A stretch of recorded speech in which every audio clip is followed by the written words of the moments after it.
Everybody, welcome to the Minnesota Bound podcast, the stories behind the stories. Laura Schara is hosting today, and I am fortunate enough to have my cooking partner in crime for our Wild in the Kitchen segments on with me today, Jim Kyndberg from Crave Restaurants. Jim, how are you doing? I'm doing great, Laura. Thanks for asking. Well, thanks for joining me today to talk a little bit about wild game cooking, morel, mushroom hunting, and any other fun tips and tricks for making delicious meals that we can pass on to our listeners today. But first, I want people to get to know you a little bit in your background and your passion for wild game cooking. Where does that come from? I was born with it, honestly. Earliest memories, you couldn't keep a fishing rod out of my hand. Uh, I was chasing rabbits around the fields with slingshots, and my mom was yelling at me not to do that. But yeah, it just progressed Mom, from there.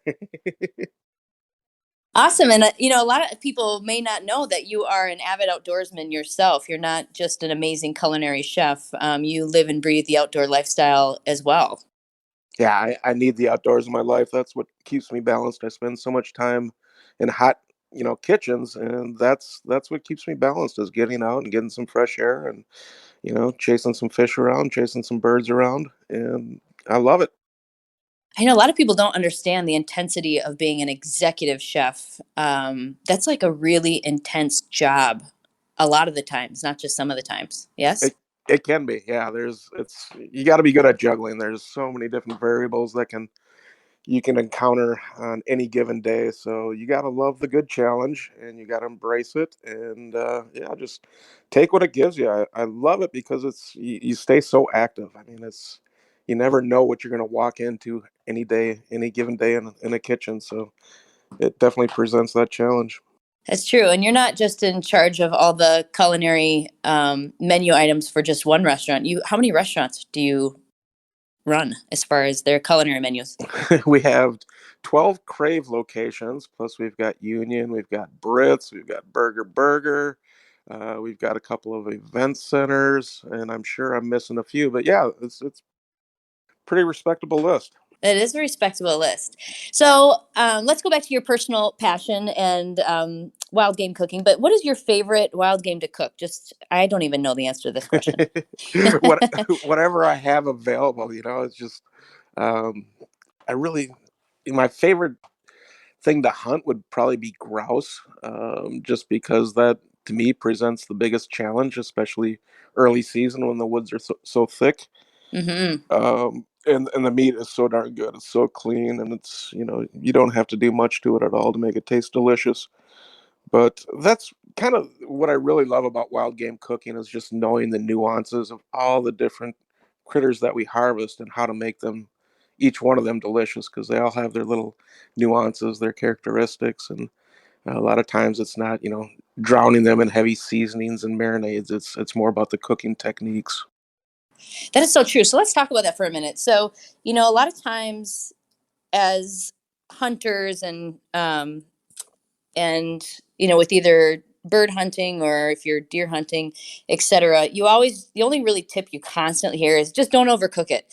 But I think that's sometimes confusing to people. Is like, well, what does that mean exactly? And I know you have a lot of tips on actually how you either sear things and finish it off in the oven, or you're always brining or marinating. Are there certain like how tos when it comes to? Let's just start with venison, for instance. Venison? Yeah. Okay.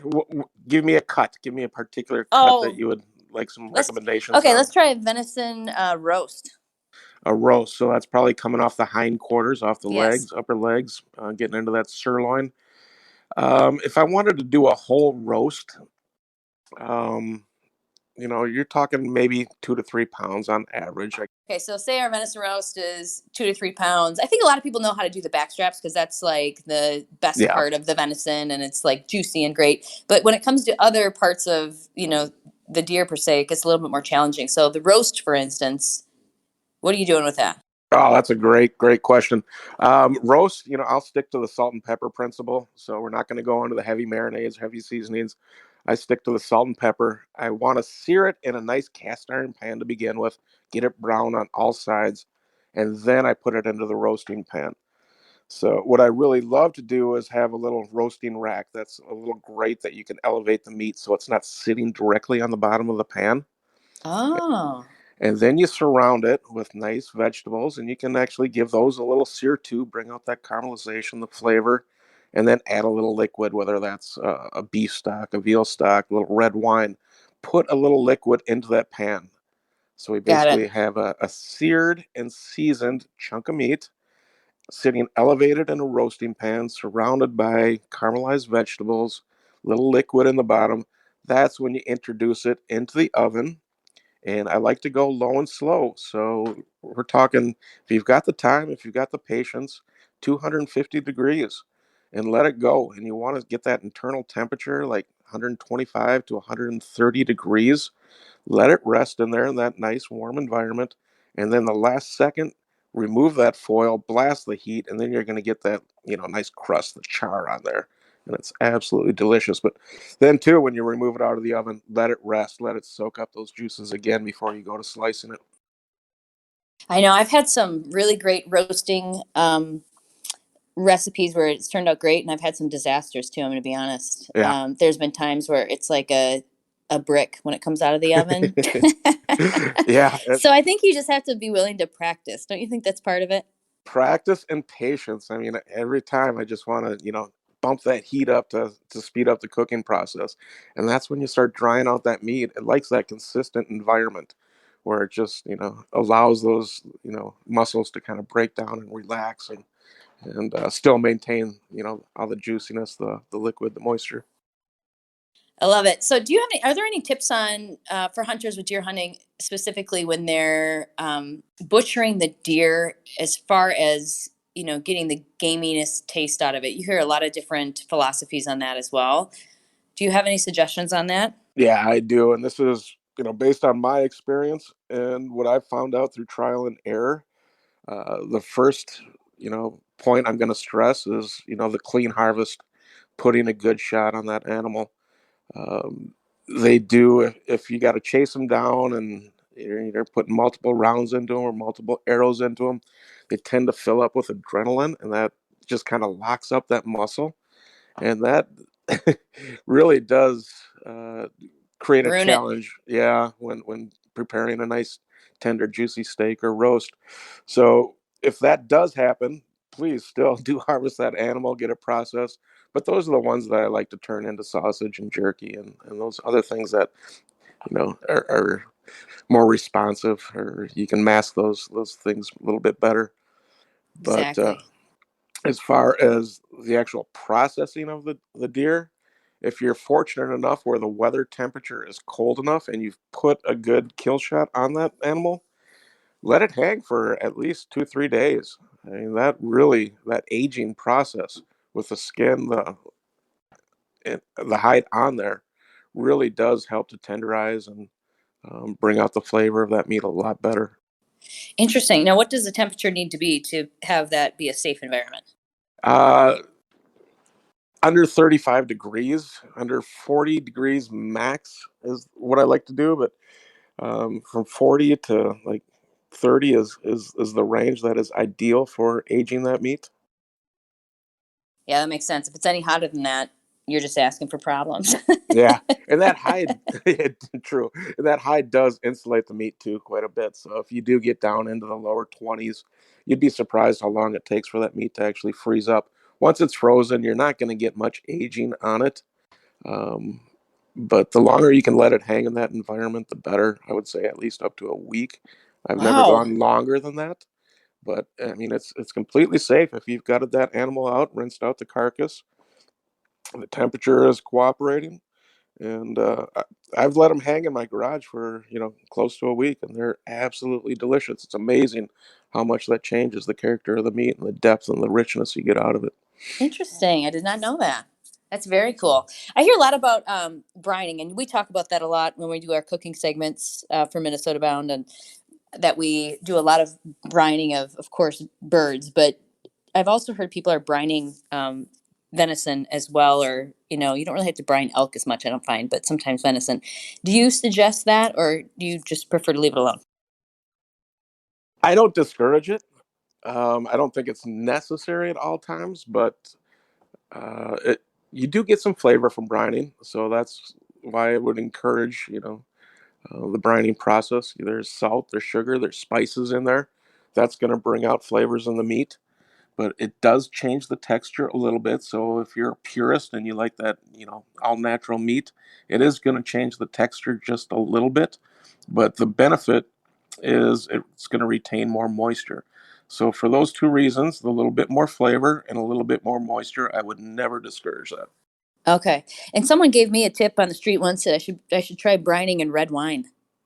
Yes or Brining, no? yeah, that's a great liquid. It's going to change the color, especially on the outer edge. But one of the things when I do get excited about brining is if I'm going to a smoker or cooking it on my barbecue at a very low temperature. That brining really can add some great flavors and textures.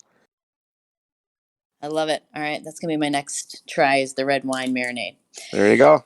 Well, let's move on to pheasant. Pheasant obviously very popular here in the Midwest, and also has a tendency to get extremely dry very quick if you're not careful on how you prepare that. So, are there any tips you'd give people with preparing pheasant Yeah. besides cream of mushroom soup? That's one of our running No, jokes, right? that's right. I wasn't gonna go there. Just knowing who you are and where you come from. No No cream of cream. mushroom soup, There you people, go. ever. Listen to Laura. Yeah. All right. What do you have for them? Uh, like you mentioned earlier, do not overcook it. That's the biggest thing with pheasant. Um, and I'll go back to some of my little cooking points on venison. Just as far as using salt and pepper, keeping the spices, the marinades to a minimum, if you really want to taste the true integrity of that meat. But I do like to give it a nice sear in that pan, get that caramelization. Then we once again we'll go to that low and slow cooking, and that tends to kind of lock in as much moisture as possible, and just preserve the integrity of that meat so it doesn't taste dry and grainy. That's the worst when it dries out and it's like shoe leather. Yes, no kidding. And I think, a lot of beginner cookers too, or chefs, or however we want to say that, um, sometimes, I'm even surprised when we are cooking together on how high of heat you're using when we're going to sear something, and also not using nonstick cookware. So we're either using a cast iron skillet or just a straight stainless steel pan. And that really makes a difference on how high you can get that heat to sear it. So if you think you're searing at medium heat, you're already starting to ruin the meat, Right. right? Yep. You don't want that moisture to leak out of there. And we've done it on the show a number of times with different recipes and even pounding it thin. Just putting some plastic over it, lubricating it with a little olive oil, salt, pepper, pound it thin, and just flashing it in that cast iron pan that's really screaming hot. And it takes 30 seconds to cook, and it's absolutely delicious. And that's a perfect example of what I'm talking about. It's a little amplified in that process, but yeah, that high searing heat, and then either if it's pounded thin, you can remove it, and the residual heat will cook it through, or put it in a 250-degree oven and just let those juices kind of naturally cook that bird through before it gets too hot and they escape. That's right. So when Chef Jim's talking about searing at high heat, he means it. It's high heat, people. Yeah, you want that caramelization. That equals flavor for And it's sure. quick. You're not searing for 4 minutes each side. You're searing for 30 seconds to a minute each side, really, just to get it sealed, right? Yep. Use Okay, your eyes. You take your tongs, take a little peek. If it's not brown, put it back down. that's right. I like that. That's a good phrase. It's not There you brown. Put it go. back down. Another thing that I know you're passionate about is foraging for morel mushrooms Yes. and how delicious they are. And when can we start looking for mushrooms here in Minnesota? When do you find that they're popping up? Well, we're mid-April now, and spring is, it's been a pretty gentle spring so far. It's coming on a little quicker than years past. So I'm hoping, fingers crossed, first week in May, as soon as that ground starts warming up, we'll start finding some morels. And no one wants to give up their morel hunting locations, which I understand. It's like giving away your favorite fishing hole. True. Um, it's kept very secret. But if you're wandering around in the forest and you are hoping to find morels, where would they be hiding out? In the woods. Yeah. So nice of you to give us Yeah. detail. No, actually, I obviously not going to give you any locations of where I like to go pick, but Sure. um, early in the season, stick to the south facing slopes and the west facing slopes. Reason being, those are going to be the ones that warm up first. So, right now, early in the season, it's all about that ground temperature. So, you can go out in your backyard and stick your finger in the soil and see, is the soil starting to warm up? That's a good indicator. Well, remember too that in the woods, it's not exposed to as much sunlight, so it's going to take a little bit longer. So, those areas that get that sunlight first, they're going to be the ones to produce the mushrooms first. So, early in the season, southern facing slopes, west facing slopes. Later in the season, you can go more to the east facing slopes, and sometimes you even will find them late season on the eastern side as well, or northern side. And what type of trees are they around Gr- most? Great question. In our area in the Midwest, I find the best results around dead or dying elm trees. All So if right. you see bark peeling off of elm trees, that's a great indicator. Focus your search approximately 10-yard radius around those elm trees. And that's, you know, kind of the secret. You'll find them in rare spots where it really doesn't make sense. Every year is kind of, a little bit of a puzzle trying to figure out what areas are producing and why they're producing. But those warmer spots around those elm trees, the ones with the bark peeling off of them, those are good spots in our area for sure. Cool. And are you allowed to go mushroom foraging in our state parks? I know we can forage for wild berries in our state parks. Berries and mushrooms, yes. Flora, no. So plants you cannot take, but berries and mushrooms you can. Nice. And of course, we always have to put the disclaimer out there. If you are mushroom foraging, make certain you know it's a morel mushroom, correct? Yeah, that's pretty important. Mushrooms are Yes, always a little sketchy, and that's why so many people feel, myself included, feel comfortable. Harvesting morels is they're easy to identify. They've got the sure. hollow stem, they've got the hollow cap. You can look at pictures and even look at the false morel pictures. It's pretty dramatic the difference between the two. But you can't be too safe, especially when it comes to mushrooms. That's right. How long do they last? I mean, do you dehydrate yours or do you just eat them right away? I mean, they're kind of hard not to eat right away, but If I get a bumper crop, if I'm lucky enough to fill up grocery bags with them, I will dehydrate them, and I've still got stashes from 2 3 years ago. They last indefinitely if they're stored properly.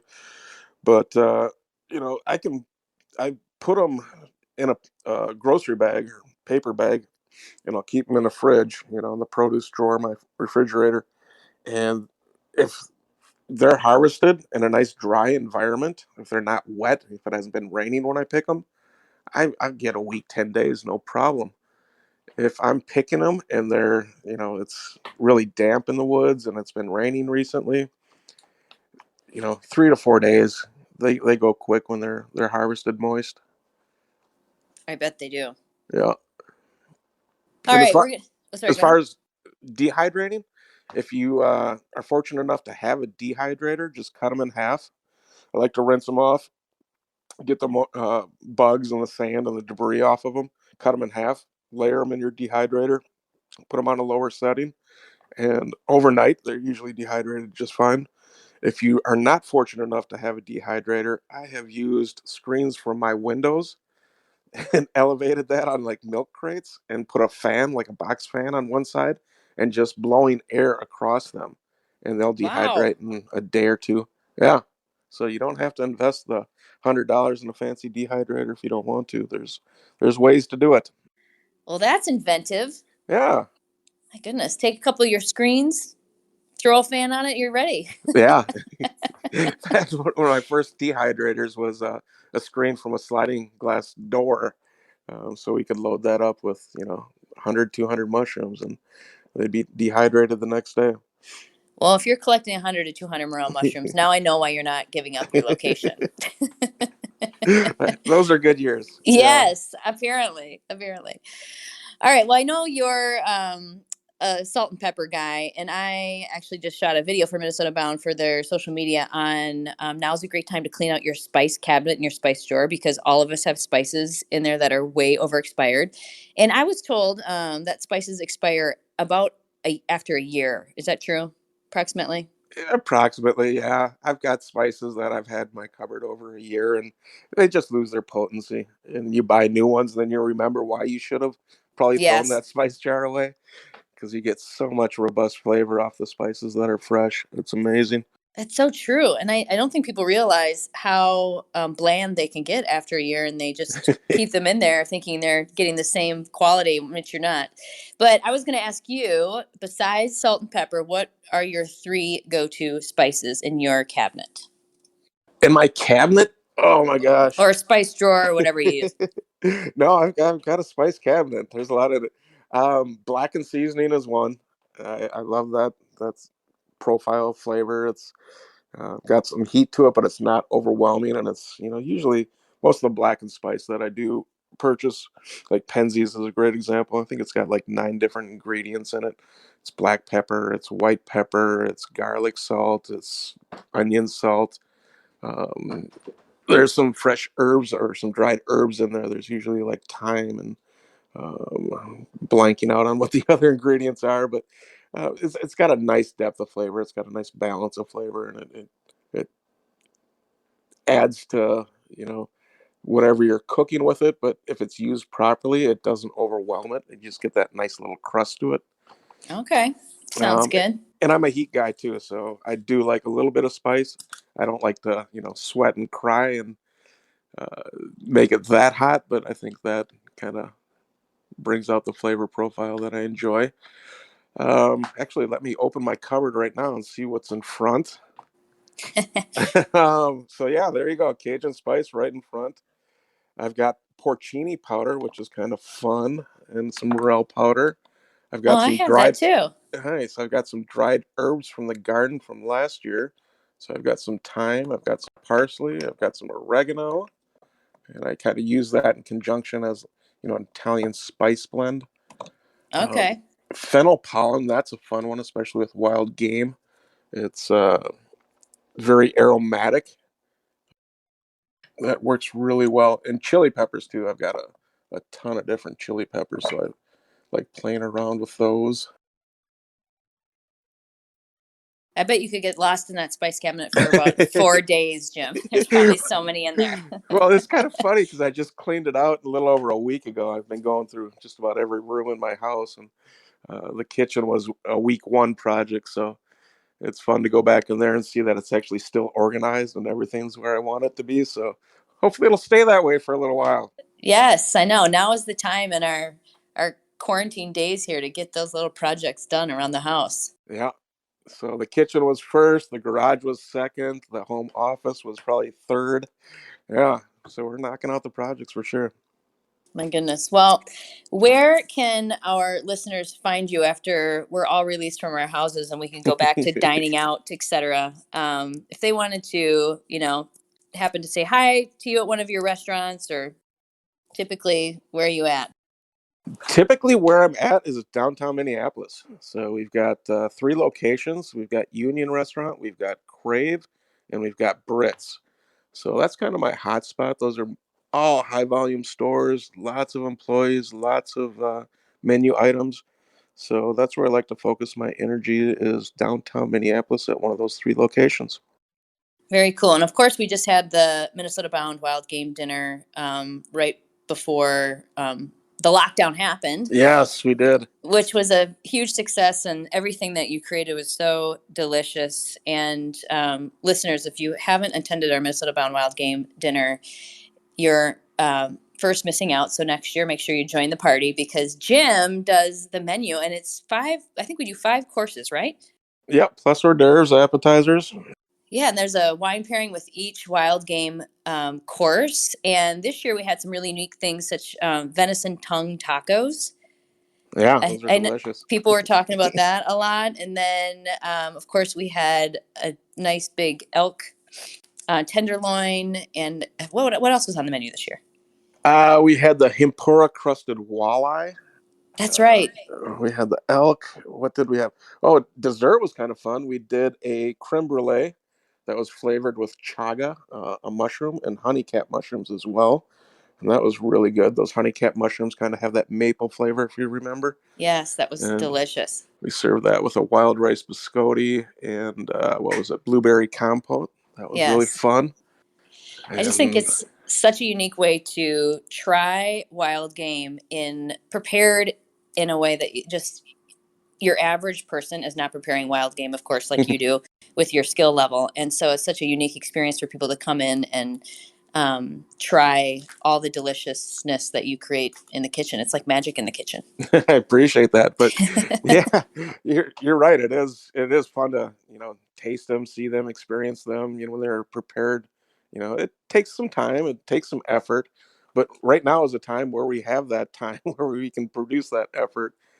So why not get in the kitchen, roll up your sleeves, and have some fun with Absolutely. I know I've been doing a ton. I mean, all of us have been doing cooking and pretending we're master chefs at this point. it? But yeah, I've been cooking every single night and trying new things, and some of them have turned out really good and some not so good, but that's all right. That's how you learn. Part of it is kind Exactly. of failing and saying, how can I do that better next time? Yeah.